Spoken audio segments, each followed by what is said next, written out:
Adik-adik sekalian yang dirahmati Allah, tidak terasa insya Allah kita pada hari ini berada pada 23 hari daripada bulan Rajab, yang mana bulan Rajab ini adalah salah satu daripada 4 bulan yang dinyatakan adalah Ashhurul Hurum, bulan kehormatan Allah. Jadi 4 bulan dalam 12 bulan itu ngarannya Ashhurul Hurum. Di zaman Nabi yang berperang aja di mana ada boleh berperang di Ashhurul Hurum tuh. Karena itu bulan kemuliaan Allah Subhanahu wa taala. Orang yang mengerjakan kebaikan digandakan oleh Allah Subhanahu wa taala sampai 700 kali, 70 gandaan. Wallahu a'lam, kemungkinan menggawin angka baik sama aja tak. Jadi hati-hati banget bulan Rajab ini termasuk Ashhurul Hurum. Kalau kita dahulu pina senang benar menggawi maksiat, Rajab ini dikurangi barang kada kawa mandang. Ganal dosanya. Ganal dosanya. Itu luar biasa. Yang mana Rajab itu terdiri daripada 3 huruf. Yang pertama Ra, yang kedua Jim, yang ketiga Ba. Alah, Ra-nya itu dinyatakan oleh ulama adalah bermakna rahmatullah. Kemudian Jimnya itu bermakna jurmul abdi. Kemudian Ba-nya itu adalah birrullah. Cuma ada lagi nang tafsir-tafsir yang lain itu nang banyak dipakai ulama. Jadi maksudnya itu nampak di bulan Rajab ini adalah dosa seorang hamba itu terapit antara rahmat dan kebaikan Allah. Lalu ujar ulama pahamannya, bila kita minta ampun mudah diampuni Allah. Makanya Rajab ini dikatakan bulan istighfar. Jadi menhendak minta ampun lawan Allah, bertaubat lawan Allah, bulan Rajab ini dimudahkan, diterima oleh Allah, dikabulkan taubatnya. Bulan Sya'ban itu bulan salawat, bulan Ramadan itu bulan Al-Quran. Ada lagi ulama mengatakan bulan Rajab ini bulan ma'andak bibit, ma'andak paung. Bulan Sya'ban itu bulan manyirami, bulan maharago. Bulan Ramadan bulan mematik hasil. Nah, jadi apanya amalan mengkau bulan Rajab ini jangan kada dipakai dulu, karena pahalanya genap. Bahkan ulama ada mengatakan walaupun amalan rutin kita selama sebulanan ini cuma qul huwallah aja sekali, itu pun nilainya benar-benar. Bahkan ada yang mengatakan sampai berapa puluh unta nama angkut pahalanya kada sanggup qul huwallah sebiji ya. Jadi kagak kenalan pahala orang beramal bulan Rajab nenek. Cuma kita ini kebanyakannya kada ingat kita kada tahu pang nang Rajab, Muharram, Dzulqa'dah, Dzulhijjah, 4 bulan itu Ashhurul Hurum. Nang di mana kita orang Islam disuruh memperbanyak amal-amal saleh. Adalah mudah-mudahan diingatakan oleh Allah na kabarawan ingat pulang. Nah, ni Rajab nih Jumat nih akhir. Itu ada amalan tak waktu khatib tuh narahat di atas mimbar. Napa nang dibaca Ahmadu Rasulullah Muhammadur Rasulullah 35 kali. Jadi bila khatib itu sudah duduk di mimbar itu antara 2 khutbah itu kita baca Ahmadu Rasulullah Muhammadur Rasulullah. Cuma jangan salah. Kita baca Ahmadur Rasulullah, orang Ahmadu aja. Ini Ahmadur. Salah jadinya. Nah, bahasianya itu bila membaca 35 kali akhir Jumat daripada bulan Rajab, itu rezekinya kada pacangan putus setahunan itu. Kantungnya insya Allah berisi duit terus. Mau di dinian jar dikira-kira ay bila khatib pindah di atas mimbar di dinian baca ay juga lagi itu tuh di rumah. Pokoknya kada batahaan, kesulitan duit. Paket duit insya Allah ada juga paket kada payo. Nah, ini luar biasa dipakai oleh ulama-ulama kita salafus saleh. Jadi tabarongan dulu kada kegenangan kejadian kada tahu juga kada disampaikan. Ada itu artinya disilahkan memakai gitu nah aja hukum berataan. Urut beja saja tak. Adalah menurut alhamdulillah pang ingat terus jadi bila nyatakan Rajab akhir terjadian lagi almarhum guru mawe terjadi pegawaian kami guru akhir Jumat guru iya di sini. Bagaimana cinta? Adalah yang kada diingatkan oleh Allah biar yakin jangan diingat. Walaupun kita mulai di rumah tuh sampai bertulis di kertas. Harus soalnya diingat, dilupakan oleh Allah Ta'ala itu Pak.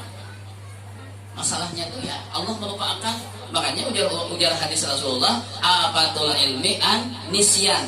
Bencana ilmu itu lupa. Itu bencana ilmu itu lupa. Itulah. Bapak-bapak, ibu-ibu, adik-adik sekalian yang dirahmati oleh Allah. Bolehnya menjelang akhir juga kita mengambil intisarinya aja tak masalah Mi'raj ini. Yang pertama baginda Rasul sallallahu alaihi wasallam manakala hendak diisrakan dan dimi'rajkan Nabi kita sallallahu alaihi wasallam dibedah min sugrati nahrihi ila asfali batni, mulai dari leher bagian bawah sampai ke dekat ari-ari. Itu dibedah Nabi kita, cuma pembadahannya bila damin wala alamin, badalah kada, sakit kah kada. Ini operasi yang dilaksanakan oleh Sayyidina Jibril alaihi salam. Jadi ibadah langsung aja, kada ada salam kesusuntikan, kalau apa bebiusan kada. Lalu sesudah itu hati baginda Rasul sallallahu alaihi wasallam dibasuh dengan air Zam-Zam 3 kali. 3 kali dibasuh oleh Sayyidina Jibril. Nah ini bang, kita jadi tanpa all tuh 3 kali itu banyak amal ibadah telah. Bila lebih pada 3 kali makruh hukumnya tah. Mun kurang pada 3 kali karena bajunya sedikit kada apa-apa. Loh, aku aja butuh gue sekali-sekali aja. Apa alasannya? Amun karena bajunya sedikit kada apa-apa. Bajunya berbaya cukup aja. Amun bajunya cukup aja sekali-sekali makruh hukumnya. Alah, jadi Nabi kita 3 kali dibasuh. Nah cuma hati-hati kita memandang inilah, kalau akhirnya kita tuh kurang-kurang mengerti kenapa jar hati Nabi kita tuh jadi dibasuh, rigat kah? Kada. Hati Nabi kita tuh bersih, paling bersih. Cuma kenapa jadi dibasuh? Itu ada hikmah di dalamnya, ada pelajaran di dalamnya. Orang yang hendak menuju Allah hatinya mesti bersih. Jadi itu menambah-nambah kesucian aja. Wa ma akhrajal amlaku min qalbihi ada walakinnahum zaduhu tuhran ala tuhur. Ujar Habib Ali dalam Rawi Maulid. Tidaklah mengeluarkan malaikat itu akan hati Nabi dan membasuhnya 3 kali itu, melainkan menambah-nambah kesucian aja. Nah hati Nabi kita tuh paling bersih sudah. Makanya Nabi kita tuh biar guring tak kada membatalkan wudhu lawan Nabi. Kenapa? Hati Nabi itu kada mau lupa. Yanamu ainani wala yanamu qalbu. 2 mata Nabi bisa terpejam, namun hati Nabi kada mau lupa. Jadi guring kada membatalkan wudhu kepada para Nabi. Kada membatalkan wudhu.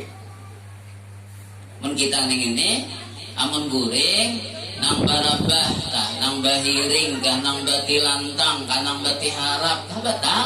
Ada enang kada batal, guring baduduk, burit kada tagarak. Itu kada batal tak? Ya amun mengantuk aja kada sepakat aja ulama mendahkan kada batal, tak kada batal mengantuk. Cuma mun sawata mimpi. Oh hari Jumat hatibnya minangau manjangan mimpi aku disiden. Misalnya telah nah tagarak mimpi burit batal tak? Tak.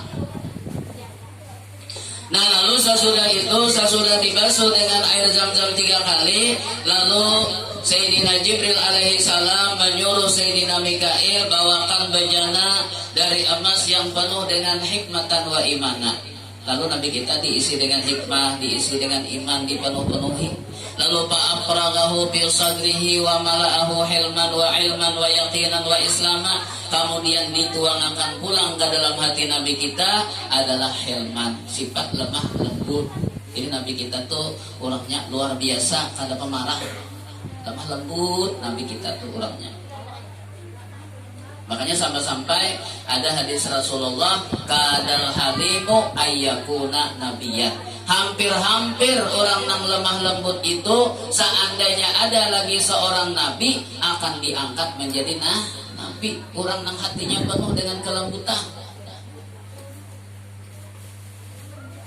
Ujar Abul Qasim Junaid Al-Baghdadi, arba'un tarfa'ul abda ila a'la darajat wa in qalla amaluhu wa ilmuh.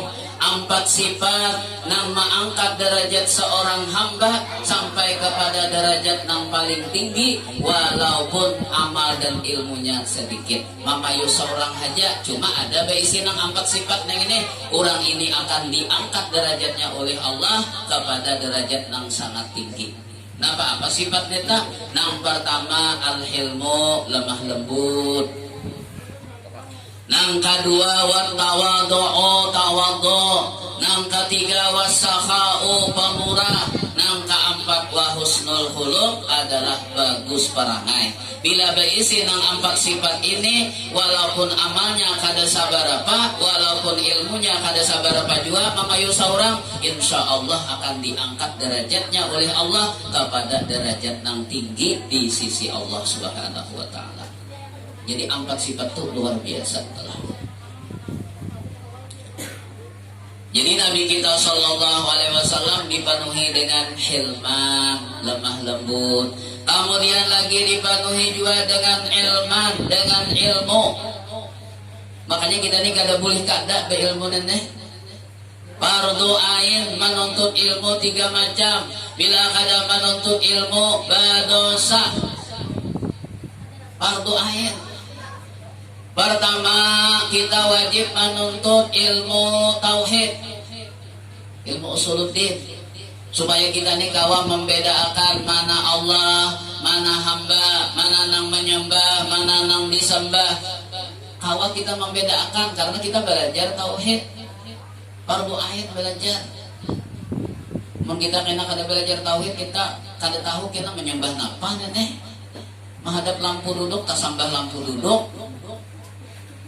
Menghadap sajadah tasambah sajadah, menghadap turus tawing tasambah turus tawing, kada mau belajar. Nang kedua pulang belajar fikih untuk mensahkan amal ibadah. Fardu ain juga. Fardu ain. Bukan sunat, bukan fardu kifayah, ada fardu ain untuk mensahkan amal ibadah kita. Nang rukun marukun itu nah jangan kada tahu kita. Ini kita nih kadang-kadang ya sampai rukun mandi aja bisa ada tahu kita. Takut orang rukun mandi berapa aja orang 2, pertama gayung, kedua sabun. Bapak berlima anak dah rukun mandi ya gayungan sabun aja. Adalah. Nah, jadi kita jangan sampai kita orang Islam ada belajar ilmu nang fardu ain barang tah lawan kita. Amun nang fardu kifayah itu ya tak lambat-lambat lah sedikit. Nah, ini kesan seorang pang ini. Kesan seorang. Jadi belajar ilmu fikih, untuk mensahkan sembahyang, mensahkan wudu, mensahkan macam-macam ibadah yang lain. Kemudian yang ketiga ilmu yang fardu ain, belajar ilmu tasawuf, ilmu akhlak, supaya kita ini berakhlak lawan Allah Ta'ala, berakhlak kepada sesama manusia, berakhlak kepada diri sendiri. Nah itu maknanya ilmu akhlak. Cuma bahasa orang menyambat ilmu tasawuf dia bila memberitahu tampang sedikit. Padahal ilmu akhlak ngaramnya tah. Ini fardu ain belajar yang ini. Hati-hati benar kita. Amun kita hendak selamat hidup dunia sampai ke negeri akhirat, kita jangan kada menuntut ilmu. Orang yang menuntut ilmu walaupun kada paham, inya wajib menuntut aja, pahamnya itu kada wajib. Jadi jangan kada belajar kita. Itu pian rohnya amal ibadah adalah ilmu. Ilmu itu rohnya amal ibadah. Itulah. Jadi hati-hati benar kita mau kada ilmu bahaya kita, bahaya. Ya nanti seorang tah disuruh memimpin zikir, tapi kada ilmu, berzikir. Rupanya beta kumpul undangan sudah nenek, lalu kenapa? Betul tujuan memimpin, dia pimpin akan zikir, jangan seiko kau kada bisa. Jadi sikuk tak kuliling dia memutar dan ada dalam misalnya lagi memimpin zikir, ada nang bila duduk ngalan orangnya, ayo aku memimpinnya. Pokoknya bila 1, 2, 3 mulai bertahan. Ada begaduh. Jadi apa yang mau mandu sikuk nek 1, 2, 3 apa bendera? La ilaha illallah, la ilaha illallah. Berjam-jam berzikir mampir pulang, ada bisa? Ada bisa mampir pulang. Jadi nang dibalak dipadu sudah. Jangan bakaut, nasi bakaut sudah sampai dingin dah. Dia nang bini pun gak kayak apa ini kesana nih. Rumah bilang beguyangan rumah mikir. Bukan nang bini kawan RT, anu Pak RT ya tolong ambil ya kan kena tahlilan kada mau karena kau ambil di rumah. Kayak apa? Ujar RT aku pulang maka bisahan juga. Dimadakannya tuh RT-nya ada ilmu juga.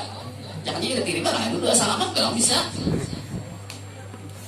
Ada bisa juga ujar nang bini begitu kulik pada RT pisang menurun melihat ganal di rumah. Selesai aku tabang pisang menurun di jalan bini dah. Ambil nang bini parang, pak timpas begerok bau pisang menurun apa? Taman dak berataan berzikir. Jadi tak takajut tuh aja dah gara-gara takajut aja ampihan berzikir berataan pisang menurun. Kurban sarapur. Gara-gara kada beilmu tak. Ini jangan kada beilmu kita. Kadada istilah menuntut ilmu ini kata terlambat tuh kadada nang tuhakah. Pokoknya bila orang menuntut ilmu itu jar abah guru man mata ala hadhil halah bahwa syahid. Siapa nang menuntut ilmu lalu meninggal dalam keadaan niat menuntut ilmu mati syahid akhirat surga. Apalagi pulang di dalam kitab Hidayatus Salikin itu disebutkan talabul ilmi sa'atan khairum min qiyami lailatin. Nabi nih menuntut ilmu sebentar lebih baik dari beribadah satu malam penuh. Wa talabul ilmi yauman khairum min siyami salasati ashhur. Menuntut ilmu sehari lebih baik dari puasa sunat 3 bulan. Coba ya. Amun koler untuk ilmu di saat ada mengerti tak. Jadi ini saya sampaikan kita orang Islam nih menuntut ilmu seminggu sekali, setengah bulan sekali, atau satu bulan sekali. Kayak misalnya tah, ngomong kada ada lalu pian rugi. Cuma di dunia kada kelihatan, kan lagi di akhirat kita ruginya kelihatan. Di akhirat ruginya kelihatan. Nabi kita aja tadi penuhi lawan ilmu telah. Kemudian sesudah itu diisilah dengan penuh segala sifat-sifat nang mulia, sifat-sifat nang terpuji, lalu dirapatakan dada baginda Rasul sallallahu alaihi wasallam, lalu dicap dibalikat, dibalikat sebelah kiri bagi pintangan hati. Nang Allahu wahdahu la syarika lahu Muhammadun abduhu wa rasuluh tawajjah haitsu syi'ta fa innaka mansur. Itu bacaan orang Benaho, kemudian kada Benaho bisa panik Mansur aja. Panik Mansur, kasihan Mansur panik. Itu pian khasiatnya harap benar tamu di rumah mengkawat jangan kada beisian itu. Apabila kita toh memandang besok kanan dalam keadaan berwudu diselamatkan dari mara bahaya sampai ke kamarian. Nah kata menubuah tadi. Apabila kita memandang kamarian hari tapi dalam keadaan berwudu juga diselamatkan sampai besok kanan. Itu istimewanya, itu kata menubuah neto. Makanya mengkawat di mobil, di andak, neto di kendaraan, di andak, neto tah bagus luar biasa. Itu baginda Rasul ada. Adapun rasul-rasul yang lain disebutkan di dalam kitab diberi tanda juga oleh Allah Ta'ala apabila seorang rasul diberi tahilalat ganal tapi di tangan kanan andaknya. Nah kayak tahilalat itu cuma ganal. Itu di tangan kanan itu tanda-tanda seorang rasul. Adapun nabi kita karena nabi kita adalah rasul penutup lalu dianggap dibalikan. Mang Allah wahdahu la syarikalah ganalnya nang kaya intalu burung dada. Ganal nang nabi kita telah. Kan itu telah. Bapak-bapak, ibu-ibu, adik-adik sekalian yang dirahmati oleh Allah. Lalu sesudah itu baginda Rasul sallallahu alaihi wasallam didatangkan dengan binatang yang bernama burak. Burak, jangan burak. Burak kena kehalusan, kalau ditunggang. Burak ini adalah binatang surga, yang mana keistimewaannya itu adalah binatangnya berwarna putih, namun larinya itu nang kayak kilat, di mana matanya memandang kesudahannya di situ saluncatan saja. Cuma nang harap benar neto apabila inya naik gunung tangannya bahandap batisnya bapanjang. Apabila turun gunung tangannya bapanjang batisnya bahandap. Kira-kira ulah Jepang ada anak itu kawan. Nah, ini burak ini luar biasa. Jadi sacapilan tuh aja di mana matanya memandang. Lalu baginda Rasul sallallahu alaihi wasallam manakala burak ini sudah balukop di hadapan Nabi, Nabi kita ini kadang mau menunggang dulu. Kaganangan umat pulang. Wahai Jibril, umatku pang betunggangan lah kayaknya. Nabi, betunggangan lah umatku. Lalu ujar Jibril, wahai Rasulullah, wahai Muhammad, umat pian betunggangan jua. Ini yang dinyatakan oleh Allah, yauma nahsyurul muttaqina ilar rahmani wabda. Karena umat-umat pian yang bertakwa itu mendatangi kepada Allah pun dalam keadaan betunggangan jua. Lalu menjadi Nabi kita, aku suka sudah teman umatku betunggangan jua. Kalau aku aja menunggang burak nenek. Nabi kita agak nangan terus dalam umat. Nah, di dalam kejadian Isra dan Mi'raj ini yang perlu kita ambil kesimpulan itu adalah kejadiannya itu pian ada kaitan lawan keadaan umat. Nah, kemaslahatan umat nih atau jahatnya umat ini ada diisyaratkan di dalam kejadian Isra Mi'rajnya baginda Rasul sallallahu alaihi wasallam. Misalnya pada waktu Nabi kita sallallahu alaihi wasallam di tengah perjalanan ada dipanggil dari sebelah kanan, ya Muhammad anzirni. Cuma untungnya Nabi kada menulis. Lalu ditanyakan baginda Rasul kepada Sayyidina Jibril, itu panggilan apa? Ujar Sayyidina Jibril, wahai Muhammad, itu panggilan Yahudi.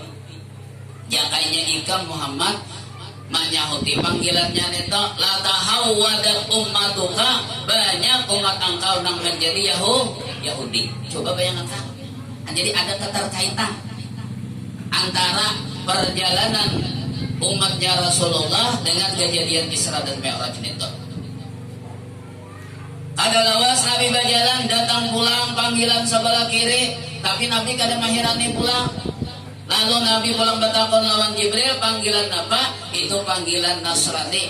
Seandainya ikam wahai Muhammad menyahuti panggilan itu, la tanassarat ummatuka, banyak umat engkau yang berubah menjadi Nasrani.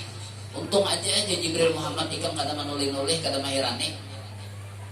Jadi ada keterkaitan terus kejadian Isra Mi'raj itu.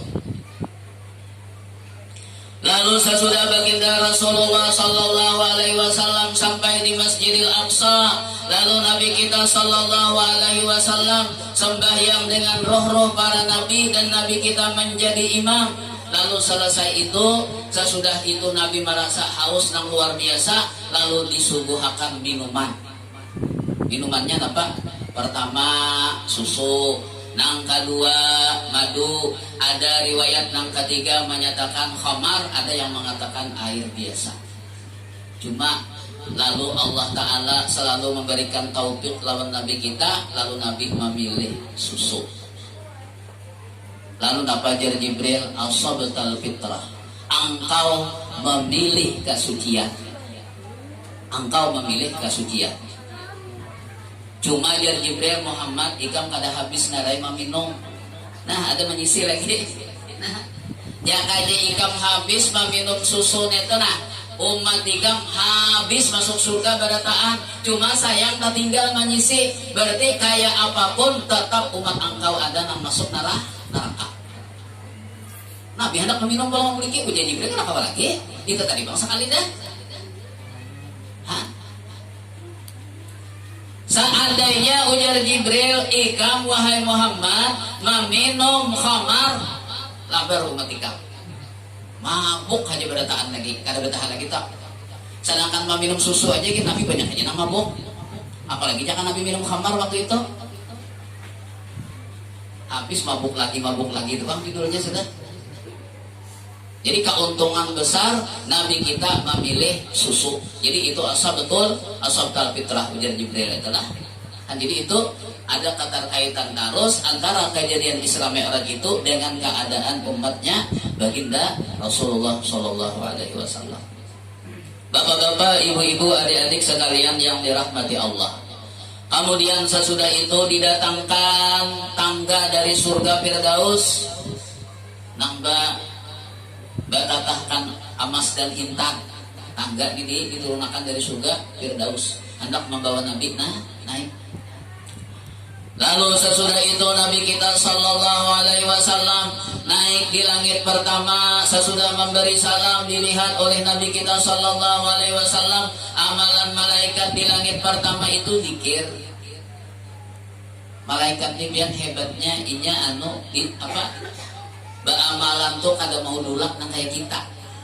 Jadi malaikat di langit pertama ini mulai dari dijadiakan oleh Allah Ta'ala sampai kiamat zikir aja semacam malamnya tak ada bubuknya. Mungkin kita coba aja amalan semacam aja. Ada sanggup kita. Zikir amalannya langit pertama tak. Lalu Nabi kita Sallallahu Alaihi Wasallam naik langit kedua. Apa amalan malaikatnya? Amalan malaikatnya rokok. Betundukan kayak aja sampai kiamat kada biar juga kita jangankan kayak itu betanam yang seharianan sakit pinggang udah kan ada protisnya. Naik langit yang ketiga amalan malaikatnya sujud. Lalu sesudah Nabi memberi salam mereka bangun menjawab salam Nabi. Sudah Nabi lewat lalu sujud pulang. Makanya sujud kita sembahyang dua kali, rokok sekali aja kalau nah itu tak. Jadi imbang menjawab salam Nabi bangun, lalu Nabi lewat, lalu sujud pulang biasa. Nah, jadi sujud sembahyang dua kali. Nah jadi sujud. Kemudian di langit nangka pertama zikir, nangka dua rokok, nangka tiga sujud, nangka empat tasyahud, nangka lima tasbih, nangka enam takbir dan tahlil, nangka tujuh salam. Jadi lengkap. Lalu sesudah itu Nabi kita Sallallahu Alaihi Wasallam ada harapan, ada cita-cita di dalam hati, mudah-mudahan jar Nabi amalan malaikat ini jadi amalan umatku, lalu dikabulkan oleh Allah. Jadi pian sembahyang neto kalau kita menggawi pahalanya dari langit pertama sampai ke 7 dikumpulkan. Ada sembahyang rugi, mana? Dari langit pertama sampai ke 7 pahalanya dikumpulkan, diberi kepada orang yang mengerjakan sembahyang dengan baik. Makanya sampai-sampai Nabi menyatakan sembahyang itu tiang agama, sembahyang itu kunci seluruh amal ibadah. Apabila orang sembahyang diterima sembahyangnya, seluruh amal ibadah yang lain akan diterima oleh Allah sabada taat. Itu nang hadis Rasulullah, man adda salawatil khamsa na'ala ibadata malaikatis samawati sab'i. Barang siapa menunaikan sembahyang dengan baik, Allah Ta'ala memberi pahala seperti pahala amal ibadah malaikat di 7 lapis langit neta. Jadi langit pertama sampai ke 7 dikumpulkan, diberi kepada orang yang sembahyang. Cuma asal mulanya sembahyang kita ini 50 nya 5 tuh Pak 50. Cuma untungnya Nabi kita ini hikmahnya bertamuan lawan Nabi Musa. Bahwa sampai menghadap Allah Ta'ala bertamuan Nabi Musa. Ujar Nabi Musa, napa oleh wahai Muhammad? Ujar Nabi, aku dan umatku diwajibkan 50 sembahyang dalam sehari semalaman. Upa ajar Nabi Musa. Kebanyakan aku Muhammad umatku aja sewaktu aja gen. Banyak nang ada menggawe. Gana-gana umatku gagah-gagah. Mau matikan nang jimpir-jimpir nah halus neto 50 BC. Banyak tenak ada menggawe. Irji' ila rabbik fas'alhu takhfifa. Bulik kembali kepada Allah Ta'ala minta keringanan. Bah musyawarah lawan Jibril kayak apa Jibril? Jibril itu salah bulik 9 kali bulik meminta akan juga yang akan 9 kali bulik. Lalu tak tinggal di 5. Itu telah. Ya kayaknya kada berbulik lagi Nabi banyak kan? 24 jam dibagi 50 berapa menit? Lebih pada 20 menit sedikit. Nah, lebih pada 20 menit. Jangannya 25 jam ya kalau telah. Nah, mau 20 menit lebih sedikit neto pian kita ini kadang kawannya kapahumaan lagi. Pokoknya bila turun kapahumaan kaculup sedikit aja sudah tilasannya bang pulang kadang-kadang Allahu Akbar aja. Nah, masuk ke WC parut sakit orang bang, keluar WC bang pulang orang dua sekali sabayang. Bayangkan, coba nang kasihan orang manjari kaum. Sampai waktu bang, habis bang sembahyang lawan wirid-wiridnya hampir 15 menit. Besasapu mangibahano biasana turun, hati mah sampai pulang. Kada jadi turun bang pulang sih dia. Jadi kaum mau kada mau bisa nasi kada kano ka masih gitu bang. Jadi untung benar tah batamuan Nabi Musa. Nah itu Nabi Musa jar Nabi Musa kada sanggup Muhammad umat ika menang itu minta keringanan lawan Allah Ta'ala. Coba jar Allah Ta'ala walaupun gawiannya 5 tapi tetap pahala 50. Nah untungnya tuh luar biasa kita nih. Gawiannya tuh sudah diringankan oleh Allah Ta'ala, tapi pahalanya tetap kan luar biasa. Luar biasa tetap. Mudah-mudahan kita barataan to anak cucu katurunan jangan sampai ada nama inting akan sembahyang nang ini penting luar biasa karena sembahyang ini adalah kunci keselamatan dunia akhirat. Kunci keselamatan dunia akhirat sembahyang. Apabila sembahyang nih kita baik, amalan kita nang lain diterimai oleh Allah Ta'ala. Tapi kalau kita kada sembahyang pian habis bermasalah amalan nang lain itu umpat. Hal itu telah kan makanya abah guru tuh sidin hendak bertakbir membaca Rabbi ja'alni muqimas sholati wa min dzurriyyati Rabbi ja'alni wahai Tuhanku ya Allah ij'alni jadikanlah aku muqimas sholati orang yang selalu mendirikan salat wa min dzurriyyati dan dzurriyyat-dzurriyyatku pun mendirikan salat. Abah guru tuh bilang hendak bertakbir membaca sidin Rabbi ja'alni muqimas sholati wa min dzurriyyati.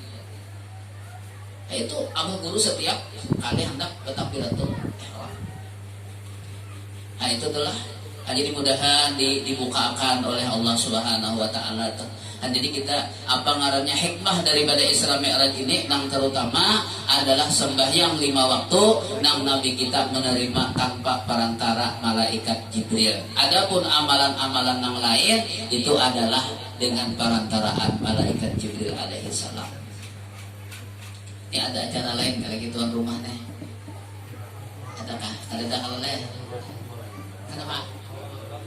Oh, jadi bertakbir aja tuh nih. Nah kira-kira itu aja gen ambil berkahnya lah. Mudah-mudahan dengan berkat peringatan ini, peringatan Isra dan Mi'rajnya baginda Rasul Sallallahu Alaihi Wasallam, mudah-mudahan dosa dan kesalahan kita, mama abah kita, jiran tetangga kita, muslimin muslimat diampuni oleh Allah Subhanahu wa Ta'ala karena kita adalah mencintai baginda Rasul Sallallahu Alaihi Wasallam. Karena kita kalau hendak dapat nasi jepian kadang mungkin kita tak berangkat karena ada geritik, ada kecintaan kepada Rasulullah itu nang membawa kita jadi tulang. Kalau kada ada kecintaan lawan Nabi yakinnya kada kawa tulang urusan nang kayak ini apalagi kegenangan musim gawi macam. Tapi karena ada geritik nang ada di hati itu adalah sirnya daripada Rasulullah, itulah nang membawa orang itu mau berbuat kebaikan. Itu aja kalau ada kekurangannya ulun minta maaf, minta ridho, minta halal. Ulun akhiri hadanallahu wa iyyakum ajma'in. Wassalamualaikum warahmatullahi wabarakatuh.